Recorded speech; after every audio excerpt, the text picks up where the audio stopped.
Okay, so we've done all the preparatory work. We did all that linear algebra. And the whole reason we did that linear algebra is so now we can apply it to do multivariable calculus. We're going to start with the derivative. And in fact, we're never going to do the integral in this course. It's sort of, in some ways the integral generalizes more easily than the derivative. So the derivative is sort of more interesting. The derivative changes, kind of. Okay. For this material, this is just a note.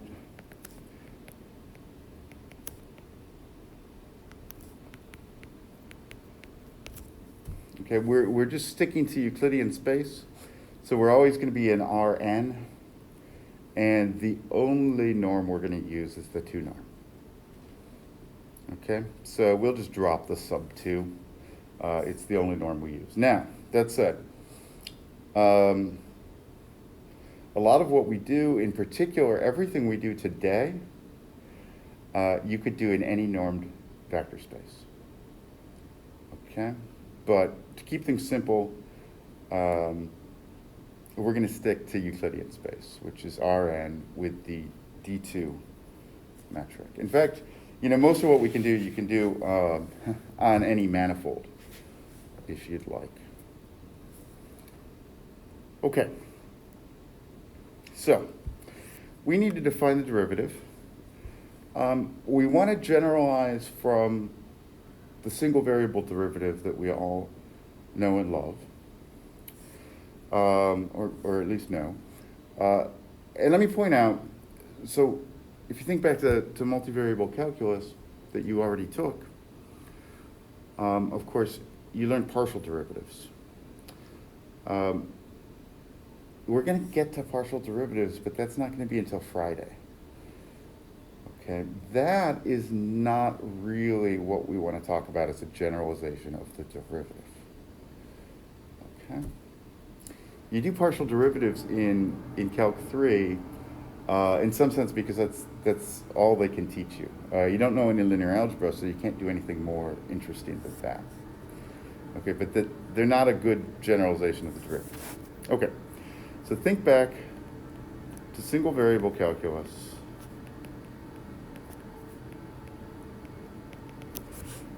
Okay, what is the derivative? Well, we want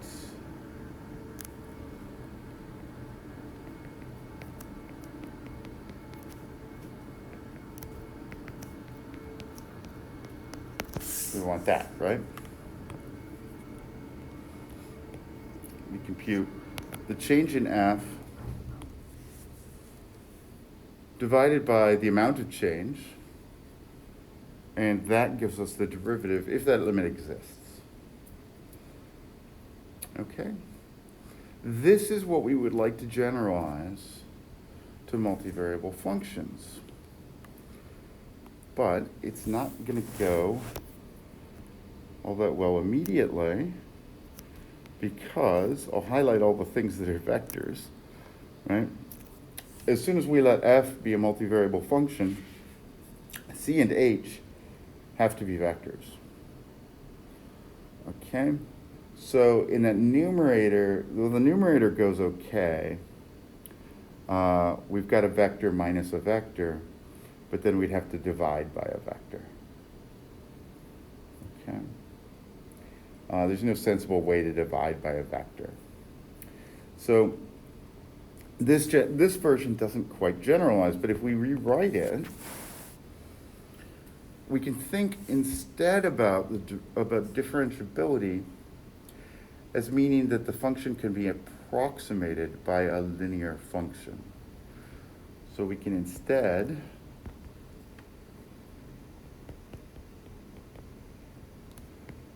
view differentiability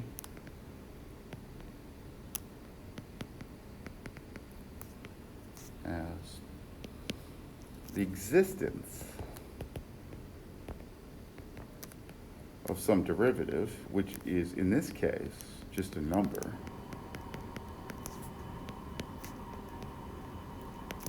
Okay. And what we mean is, so that near the point C, f is essentially a linear function. We can express that in the following limit.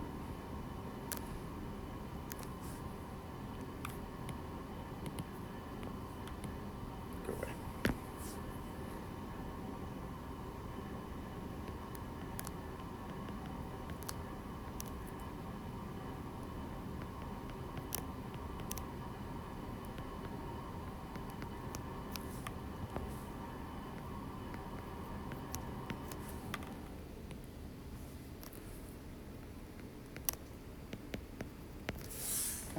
We might want this limit instead to go to 0, to be 0. Okay, let's look at these things. First of all,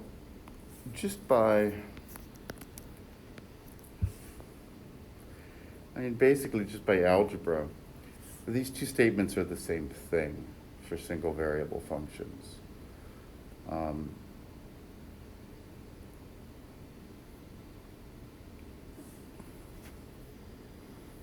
It's not completely trivial, but it's a proof you could do using rules of limits. And now what do we have up here? In the numerator, we've got f of c plus h. That's the function evaluated at a point near c. Okay. Over here, we have f of c plus f prime of h times h. That is the equation of the tangent line to the function. Okay, that's, if we want to be fancy, we'll call this an affine linear function. The f, well, I guess we can just call it a linear function. No, I guess with our definitions, we do have to call it affine. So the f prime of c times h is the linear part, right? But then we're shifting it by this f of c. Okay? Now, this version of the derivative generalizes. Okay? So let's think about that. If we want to have f mapping from Rn to Rm, okay, then C and H are both in the domain. They're both going to be in Rn. Okay. So here's a C plus H is in R. Sorry, C plus H is in Rn. C is in Rn. C is in Rn. H is in Rn.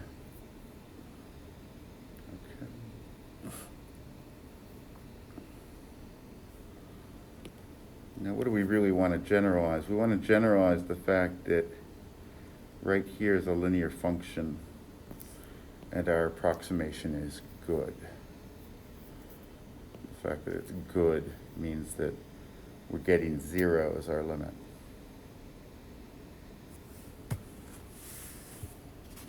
Okay. So, the definition as currently written it's not already generalized, but it will generalize.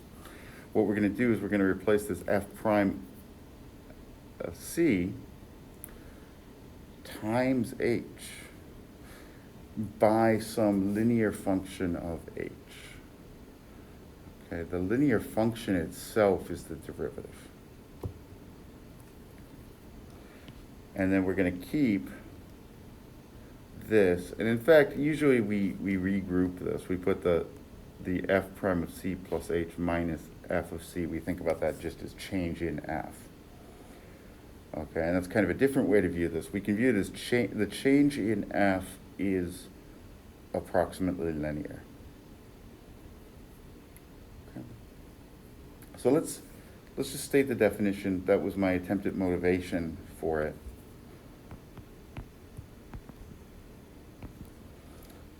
Okay. First thing we're going to need to do for our actual definition is be a little bit more careful. We want the domain of f to be an open subset, and we want the point where we take the derivative at to be in that open subset. Okay, this is, if you think back to last semester, this is kind of, we were careful to only take derivatives at cluster points and things. We're going to get rid of that by just saying we're going to take derivatives in open subsets. Okay.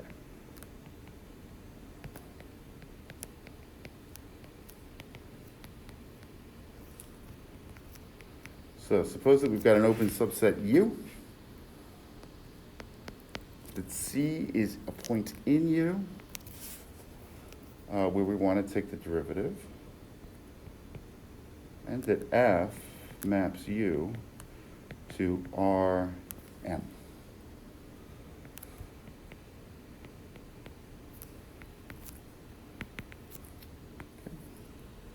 Then F is differentiable at C if there's a linear transformation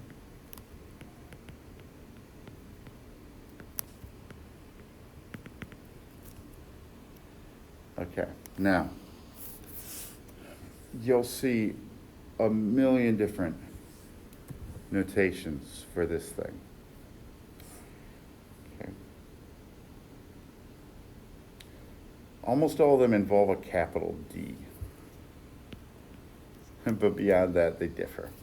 I'm going to attempt to use capital D sub C, that's the point where we're doing it, with an F, okay? This is a linear function from Rn to Rm.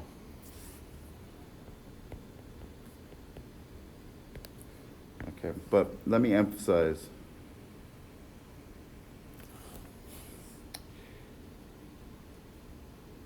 there is nothing going on there. There's no like multiplication, there's no like operator, anything like that.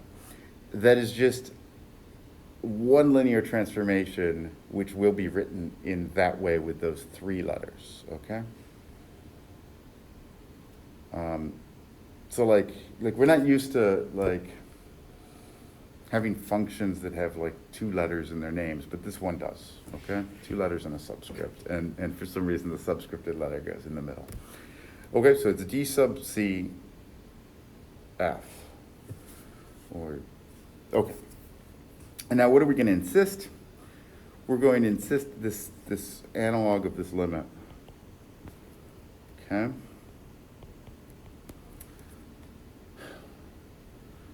We're going to take the limit as our vector h goes to the 0 vector.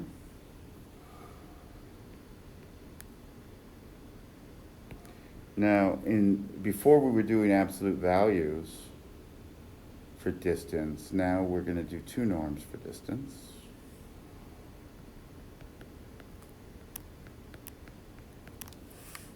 Okay. F of C plus H minus F of C is the change in F. We want to compare that to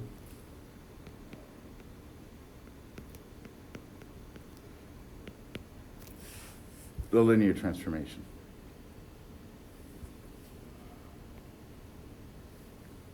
We want to divide by the length of H, and we want the limit to be 0.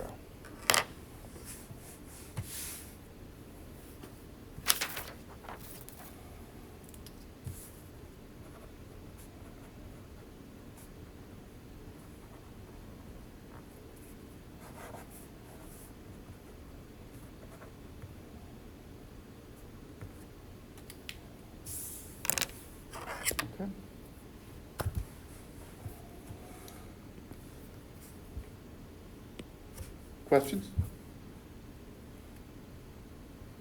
I have a question about what this means for the derivative. Uh-huh. So this is saying by definition that the derivative is a linear transformation. Yes. So I feel like that breaks some of our single variable calculus. Yeah, okay, so,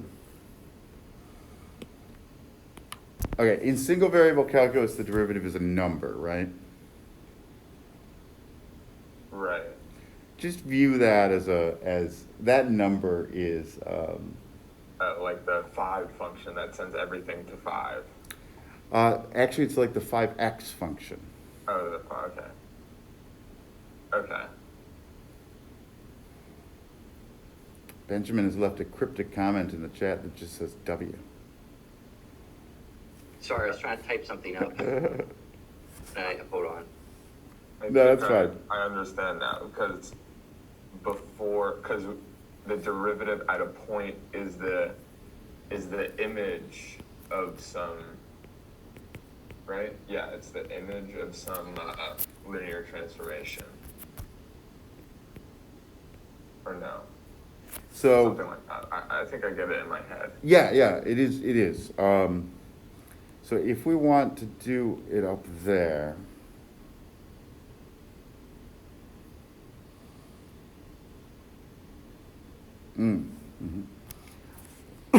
I'll get to your comment and to your question in a second, Benjamin.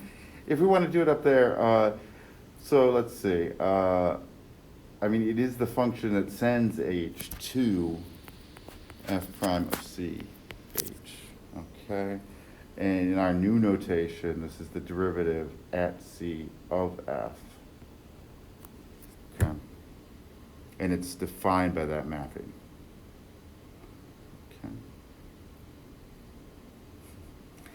okay? We'll get into this more. So what's really going on in the single variable case is that your derivative is the linear transformation defined by a 1-by-1 matrix. And generally, 1-by-1 matrices we just call real numbers. Okay? And then what's going on in our multivariable case is that our derivative is given by a matrix, but in this case that matrix is m by n because it's a linear transformation from Rn to Rm. Okay?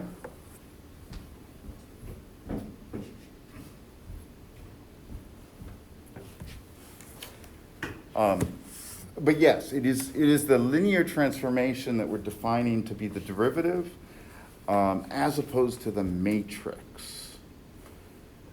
Okay, but in practice, when we actually compute derivatives, and we'll have an example here in a second, we usually do we say the derivative is given by left multiplication by this matrix. We give the matrix version of the linear transformation, okay?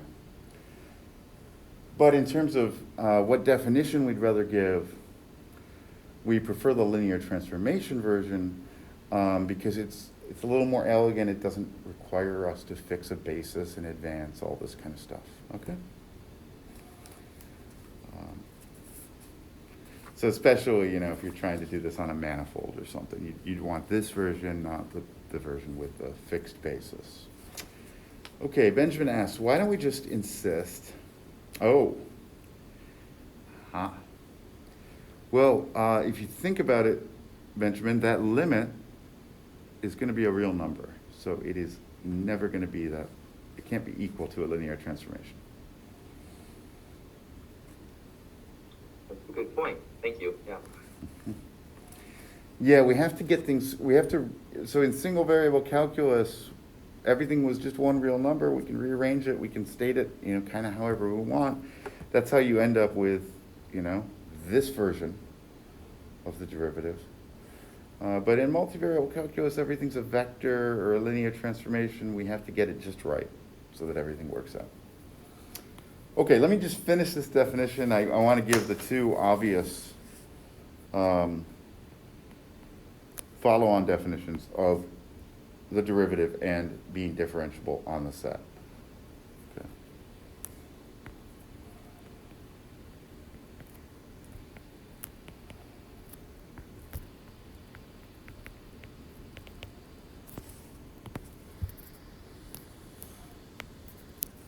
Okay, DCF is the derivative of f at c. And furthermore, if f is differentiable everywhere, so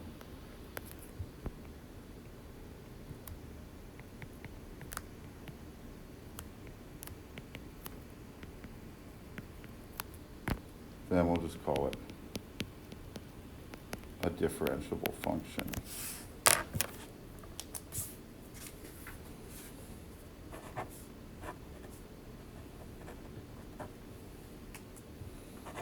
Okay? Now, I think we need an example.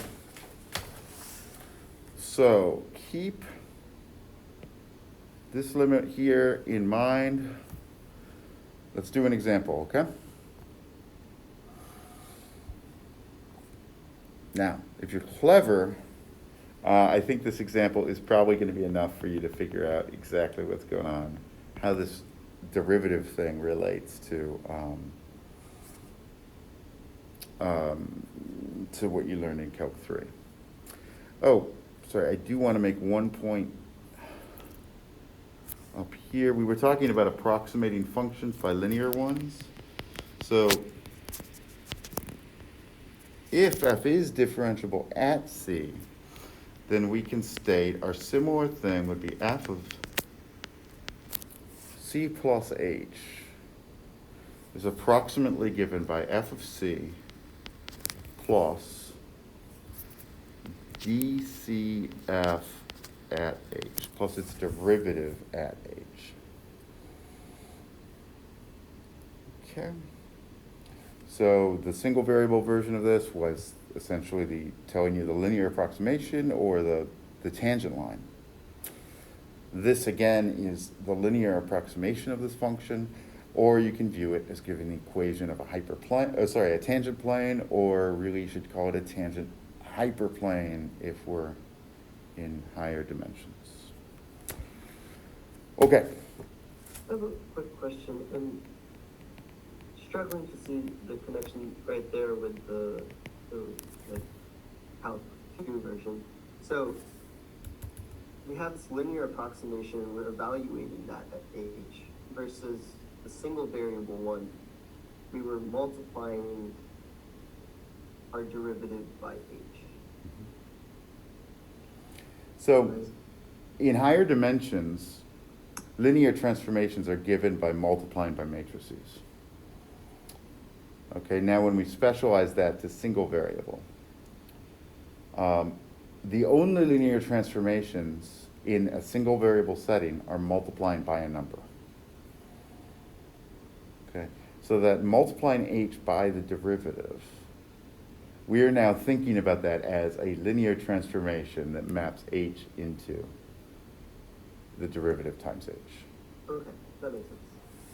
But yeah, we are viewing that linear map of h goes to derivative times h as the derivative now. Okay, so there is a change. Okay, so let's consider a function from R2 to R2. Okay, now, up until now we've been really careful that our vectors are column vectors. So R2 would be a set of column vectors. I'm going to drop that because it's just so much easier to write them as row vectors.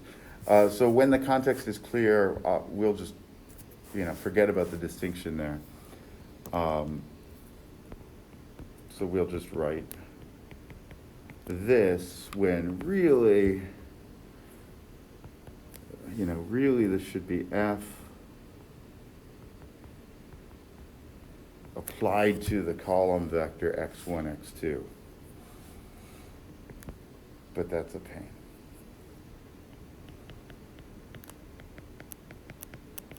Okay, so here's a function from R2 to R2.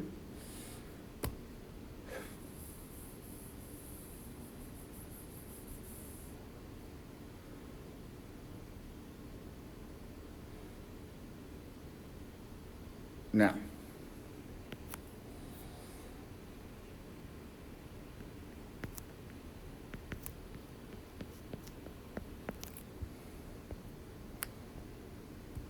here we're actually going to be able to describe the derivative at any point. So let's just let C be some point.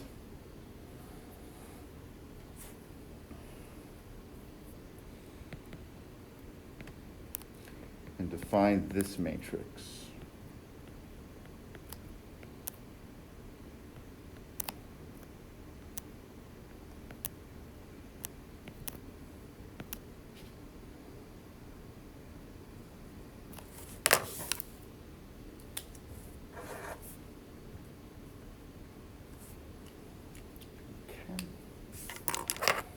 Now again, derivatives are linear transformations, so what I want to show is that actually LA is the derivative of F at C. That's what we want.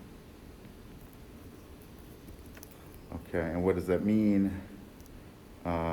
Remember that, I guess I should have put this in there. LA is the map that sends X to AX. Okay.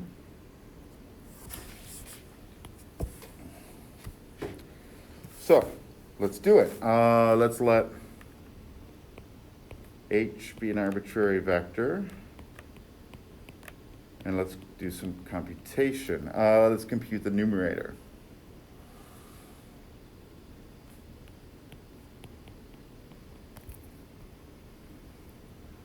So we are going to look at the 2 norm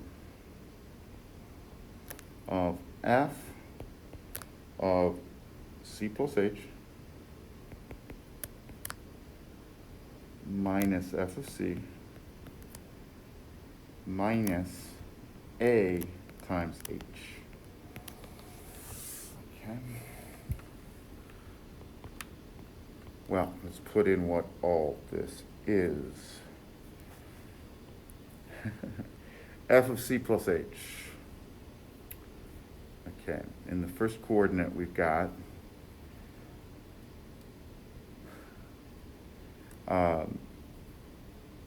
well, perhaps it's worth even breaking this out. This is F of C1 plus H1, C2 plus H2. Right? So, when we apply F, in the first coordinate we've got a C1 plus H1 all squared. And in the second component, we've got a C1 plus H1 times a C2 plus H2. Okay. Minus now F of C, which is C1 squared, C1, C2. And then we also have to subtract off AH. Now let's do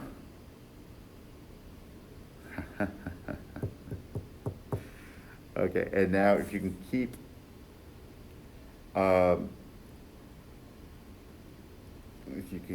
our convention straight that we are ignoring rows and columns. And so really this AH, maybe we shouldn't have done that convention. This AH is really A times this H vector, but then we're going to lay it on its side. And what are we going to get in the first component? We're going to get the first row of A times H1, H2. That'll be 2 C1, H1.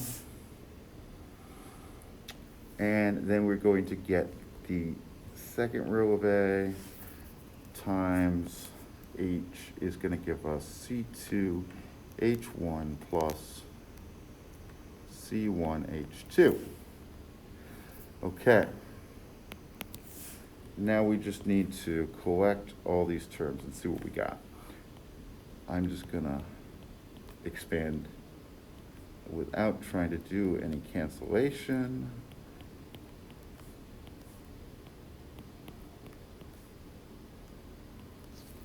I got the first component, and now I'm going to get the second component.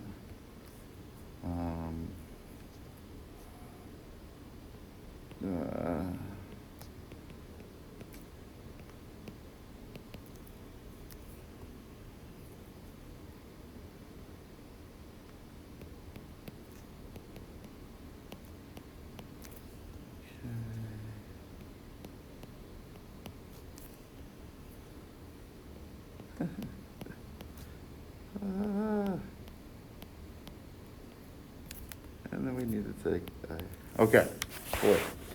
Now let's do some cancellation.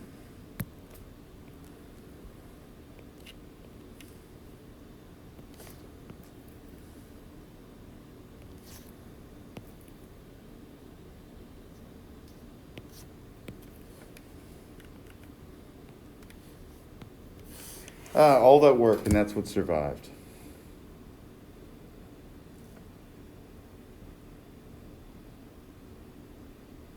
Okay. Now, we're supposed to take the norm of this, the 2 norm of this, but we got lucky here. You can actually see that our vector h is kind of sitting here. In fact, our vector h is sitting here multiplied by the scalar h1. So we can just factor out that h1. Okay, so I'm going to zoom back in. We'll lose some of that computation, but it was all for nothing anyway. Using products of norms,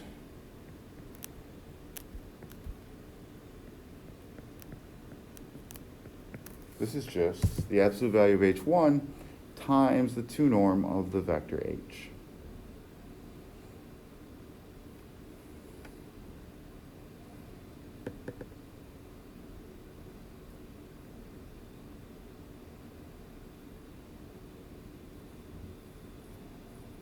Okay, so now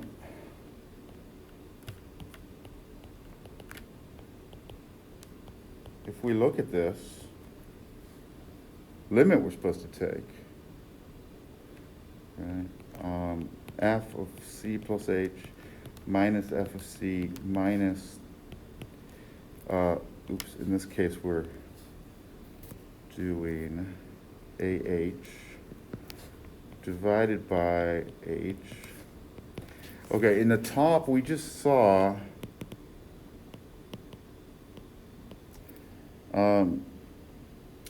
that's going to simplify to absolute value of h1 times, it's just the 2 norm of h, we're dividing by the 2 norm of h.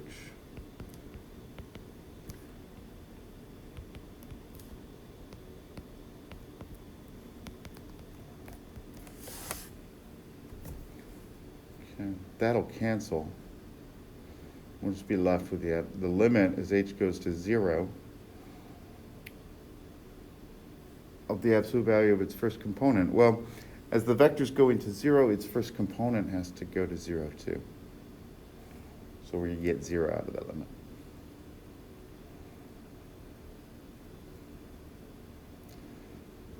Okay, so we did it. Now let's just put it all together.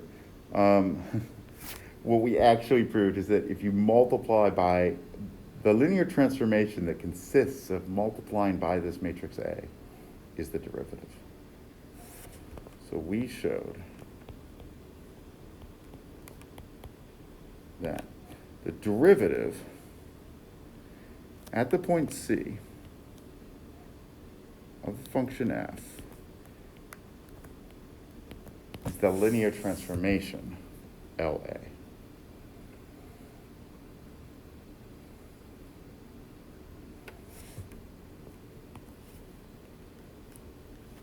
Okay, so once again, we're not going to call the matrix the derivative, we're going to call the linear transformation defined by the matrix the derivative. Okay. Please go ahead and stop me if there are any questions. We've got 2 results today. The first one. Dr. Bowder, Yeah.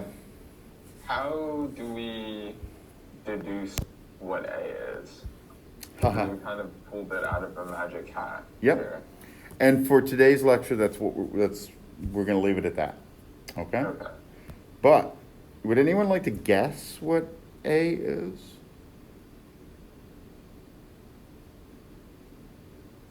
Is it the partials, like fxx, fxy, Mm-hmm, f, yeah. yeah. It's the partials of f evaluated at C. Okay. And there's actually a name for that matrix. I don't know, you might remember it from Calc 3. Jacobian? Yes, yes. So the matrix is the Jacobian. The derivative is the linear transformation defined by the Jacobian. Okay. But that's Friday's lecture. That's either Friday's lecture or it's Monday's lecture. We'll find out. Okay? But for right now, just we don't know how to compute derivatives. We have to pull them out of a hat and we can check. Okay. Proposition, this is not hard, but it's a little tedious.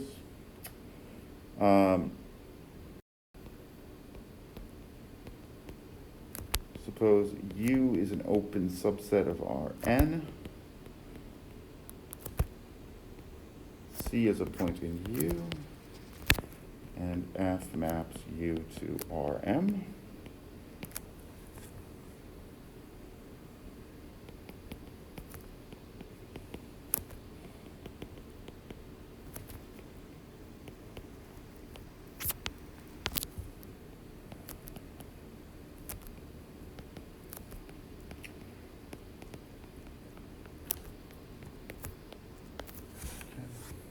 If f is differentiable at C, then it is continuous at C.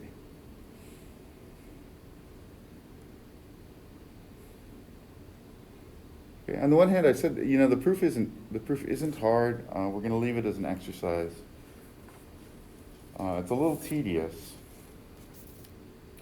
but it is a little bit surprising, I think, just how nicely this works out. You know, back in Calc 3, you know, you probably wouldn't have thought that such a theorem could be stated, you know. So this is a property of single variable calculus that just lifts directly to multivariable calculus once you get the definitions right. Okay. Now again, once we know that the derivative is given by the Jacobian, we're kind of saying not only does the Jacobian exist at the point, but the Jacobian provides a good approximation to the function at the point. Okay, if that's true, then the function has to be continuous. Okay. And now, something we really should have proved maybe before we did all this, derivatives are unique. So you can't have more than one. So let's state it, and we'll start the proof. Maybe we'll sketch the proof. I don't know. We'll see what we'll do. So same setup.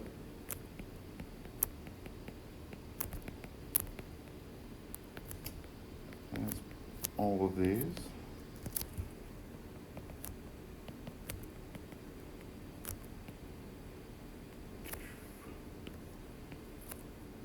Okay. Now, let's state that we have two derivatives. That means that we would have two linear transformations that satisfy that limit. So that's all I'm going to write here.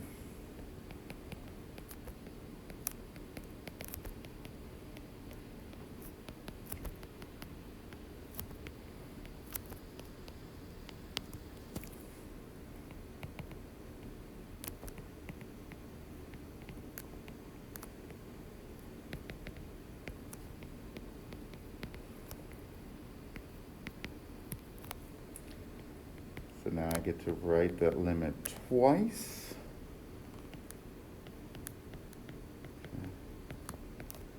You know, really for your notes, just writing that derivatives are unique probably is enough to capture this result.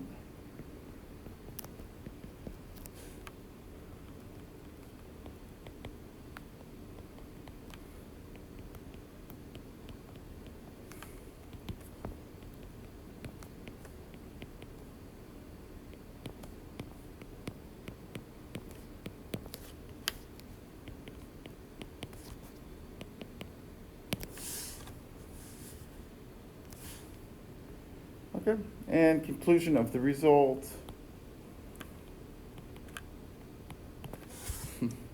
Then S equals T. Okay, so that's equality of functions. So S equals T at every point of Rn. They are identical linear transformations. Okay? Everybody clear on the statement here? We have 9 minutes. I think we can do this.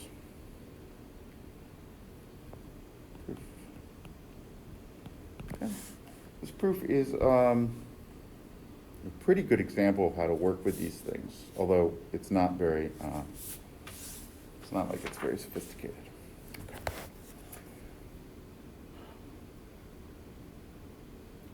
We're going to want to show that, we want to show that S equals T, and that's the same thing as saying that they, for every point in Rn, S and T have the same image. Okay. We'll actually end up getting that out of, we'll take a point and we'll scale it so that it gets in U.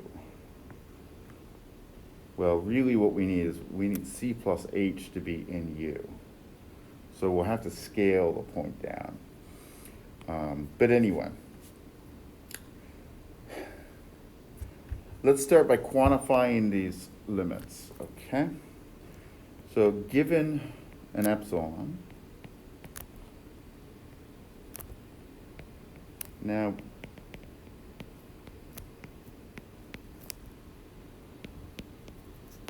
what we're going to do is we're going to do a few things with this delta.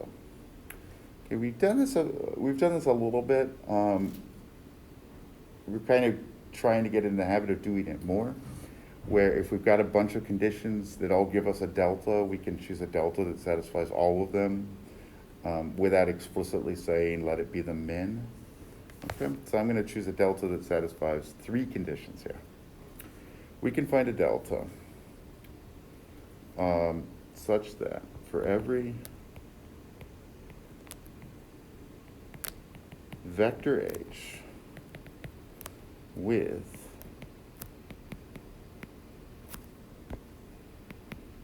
two norm less than delta, we have 3 things. The first one is we want C plus H to be in the domain so that we can even talk about this stuff. Second thing, we want this numerator to be small. Okay. Now the limit's saying the numerator divided by the 2 norm of H. So what we could say is actually the numerator is less than epsilon times the 2 norm of H. Okay. Now, I'd like you to realize, though, that that numerator is a D2 distance. Okay. So I'm going to state it in terms of D2 distance. Okay. This is the distance that we're always using here because we're in Euclidean space.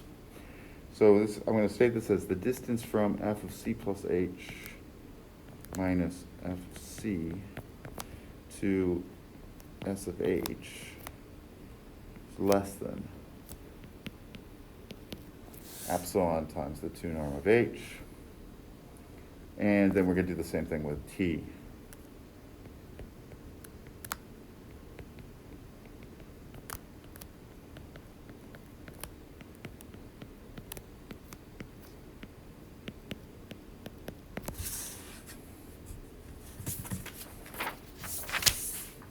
You get this first condition because U is an open set? Mm-hmm. Okay. Yep, U is an open set, so C has a neighborhood there.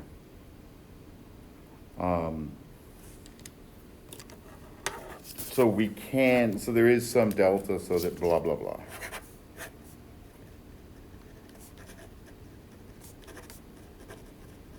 Let me get those lights one more time.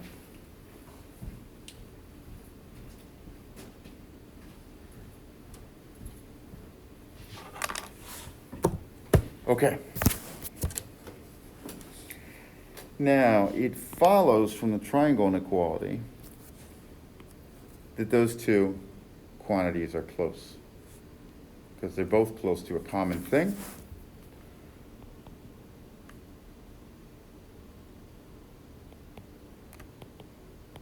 So the triangle inequality implies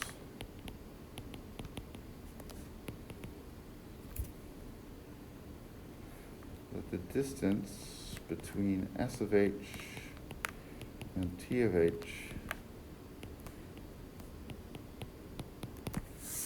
oh, I totally didn't do the triangle inequality here. It's less than or equal to 2 epsilon H.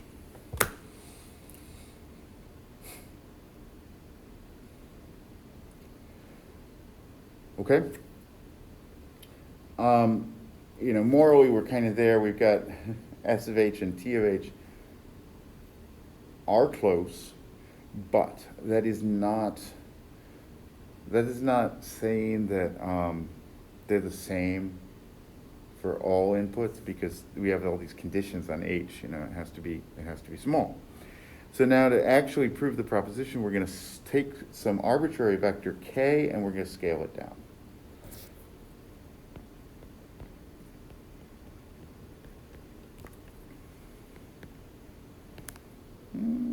Why are we doing k? We can do x. Let's do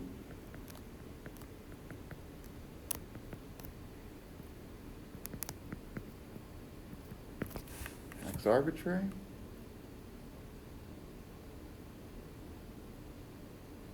Okay. Now we can we can scale it down.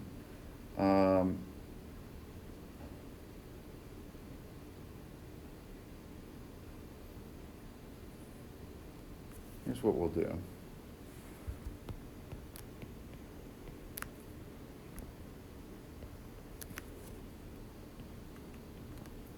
Okay. We can't look at x, but we can look at x divided by its 2 norm, x times delta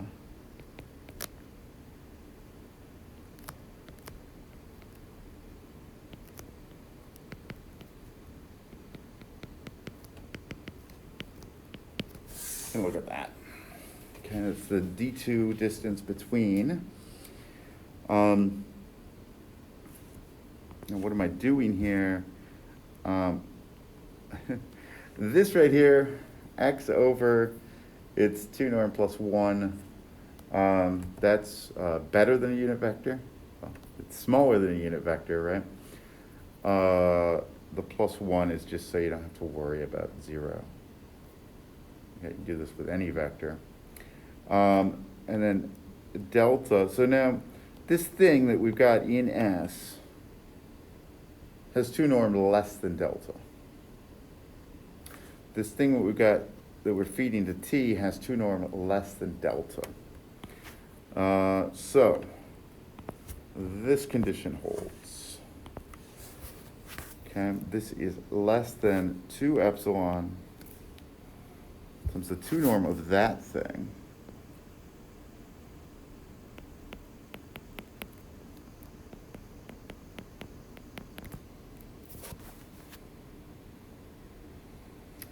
Okay. But on the other hand, by linearity, we can actually just pull those things out. So this is delta over,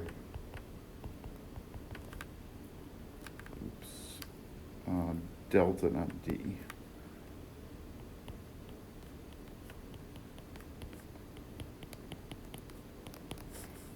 Okay. So now I'm going to leave you all, because we're out of time, to think about what we've shown. Cancel this fraction.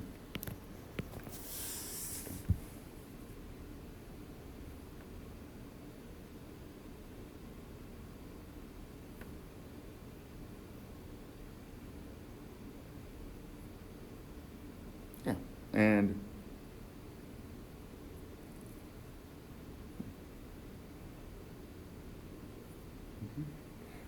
we've proved that We have equality of linear transformations.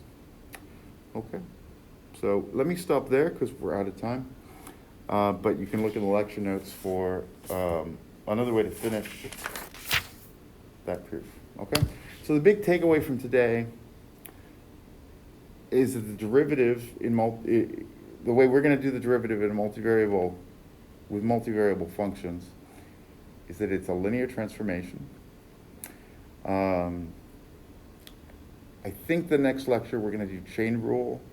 So we're going to see how that really awful chain rule, well, I think in Calc 3 you learned like 5 different chain rules. Okay, that all of those chain rules are just matrix multiplication. Or from our viewpoint, composition of linear transformations. Okay, and then after we've done the chain rule, I think we're going to do partial derivatives, and we'll actually see how to compute these derivatives.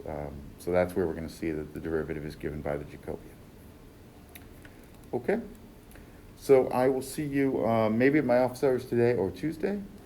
I'll be in this Zoom room for the quiz on Wednesday. And if I don't see you at any of those places, I will see you on Friday. So have a good day. Bye-bye.